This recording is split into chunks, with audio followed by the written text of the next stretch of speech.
The Canon 100mm L series macro lens, is it worth the money? Let's find out.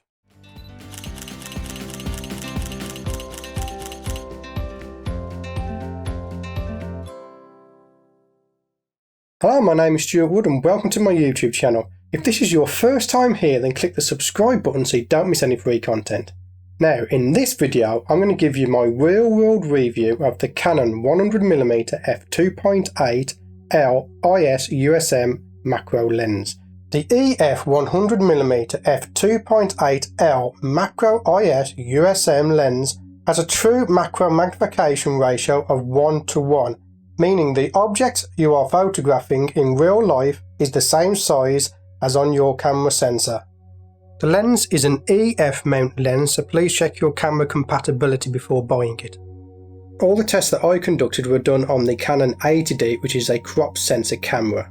I've had this lens a couple of months now. At the time of recording this video, the lens in the UK will cost you £899. Strangely, it's $899 in the US, just goes to show how the UK gets ripped off. It does cost a bit of dollar, but in my opinion it's well worth the money. Let's get into the nitty gritty of why I think this lens is worth it.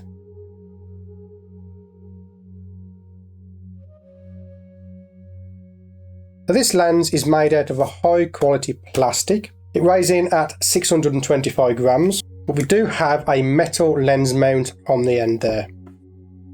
We have the L series build quality, and of course we have the red ring on the lens, which shows that this lens has the high quality optics in it.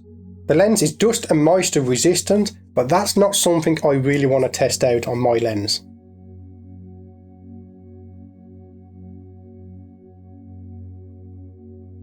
The lens has a maximum aperture of f2.8. It's a nice fast aperture for a macro lens. This is great for achieving shallow depth of field. It will stop down to a minimum aperture of f32. Between f2.8 and f4, this lens is sharp. The sharpest being between f4 and f8. Above f10, the lens gets a little bit soft, and above f16, the lens will fall apart. Between f22 and f32, the lens gets very soft, but this is typical of any lens. The image is sharp throughout, from the middle all the way to the edge of the frame. As always, the lens will be sharper on a full frame camera. I believe the sweet spot of this lens is between f4 and f8. I'm really liking the f7.1 through to f9 f-stops. They give really good results. This lens comes with 9 diaphragm blades. This gives great bokeh in the background of your outer blurred focused areas of your images. The background blur just looks great with this lens. My 50mm that I was using before only has, I believe it's 5 aperture blades, so the bokeh is a lot rounder with this 100mm lens.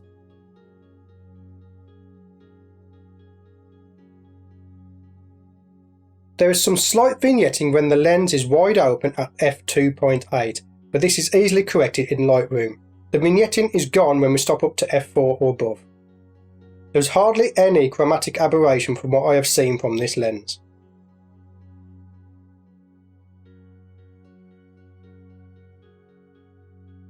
The best thing on this lens for me as a macro photographer is the focusing ring.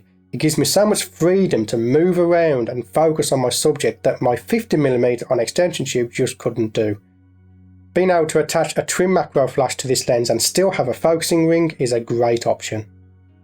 There is a focusing limiter switch on the side of the lens, which can limit you from full focus, which is the full range from infinity to 1:1 macro.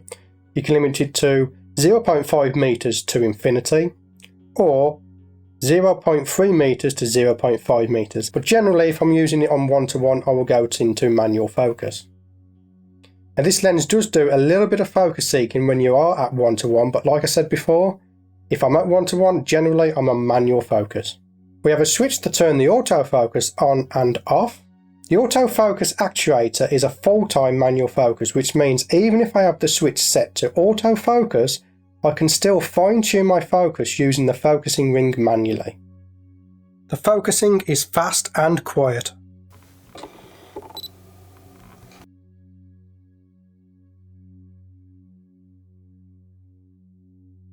we have the image stabilizer switch. Now this is a hybrid image stabilizer that corrects for both linear and rotational shake. The image stabilizer in this lens gives you 4 stops of stabilization. It will give you 3 stops at 0.5 magnification and 2 stops at 1 times magnification. So when you're in at 1 times magnification, when you're doing bugs or flowers, you've got 2 stops of image stabilization. As you can see from the example shown, you can see the difference that the image stabilizer makes on video and in photography. This can help with situations where it's either low light or you don't have a tripod. For example, this image I shot of a mushroom was shot at 1/25 of a second handheld. At the time I did not have a tripod, but as you can see the image came out perfectly okay using the image stabilization in this lens.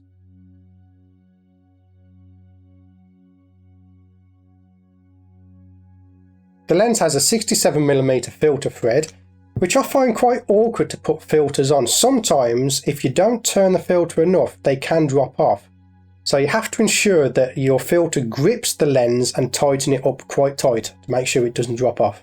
This goes the same for my twin macro flash.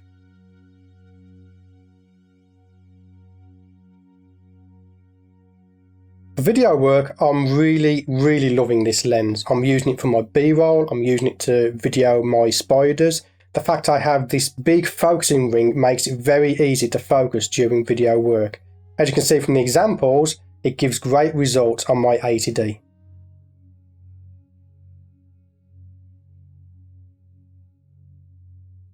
This lens can also do portraits, which I find fantastic.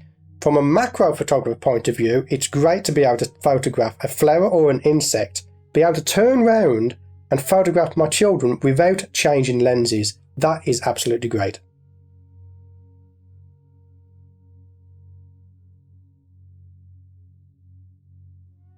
The closest working distance of this lens is 30 centimeters. That is great when you're out in the wild and you're trying to photograph bugs that are very skittish. It means you're not getting too close to scare them away so you can get that picture you're after. And you can see from these examples, I have a jumping spider here. I was able to get close enough to get the image, but not close enough that I would scare the jumping spider away.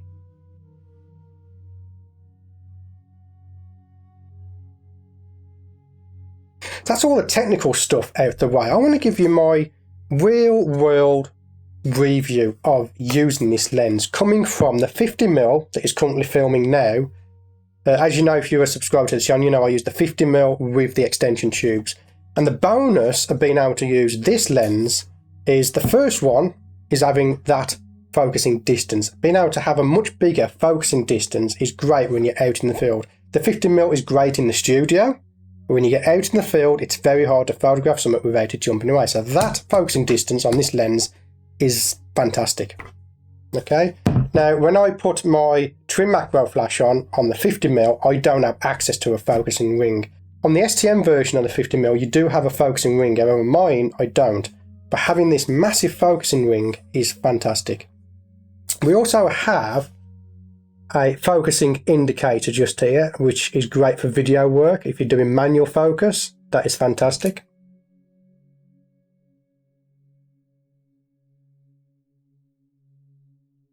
Let's talk about the things I don't like about this lens. I don't like the lens hood. Now admittedly, when you're using a twin macro flash, you can't use a lens hood on it. But sometimes when it's hot weather, the sun is out, I want to get out, and you don't need a twin macro flash.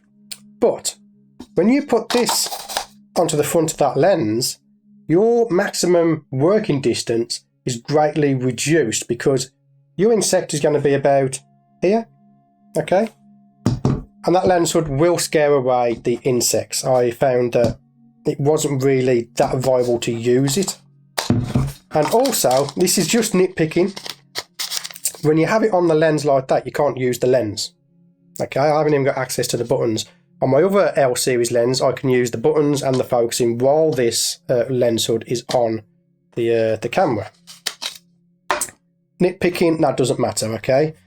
The only other thing I have found with this lens is if you are at 1:1 macro and you rely on autofocus, it's not very reliable. It will focus seek around a lot. But generally speaking, if you're at 1:1 macro, generally you are using manual focus, so that again is just a nitpick. I haven't really found much wrong with this lens, and I'll be perfectly honest with you, since I had it in August, it's not really been off my camera. I've used it for macro, I've used it for my B-roll, I've used it for video, and I've used it for portraits. So there you go, that is my review of the Canon 100mm f2.8 L IS USM lens. I think it's great. If you can afford it, go for the L. Now there is another 100mm lens that you can have. It's the non-L series lens. Now this lens is just as sharp as the L series, but it doesn't have the image stabilization in it. There are a couple more factors. It's got one less blade on the aperture, really things you're not really going to notice in your images, in my opinion. But I would say if you can afford the L series, go for the L series, because it's an absolute workhorse. It's an absolute beast of a lens. I love it.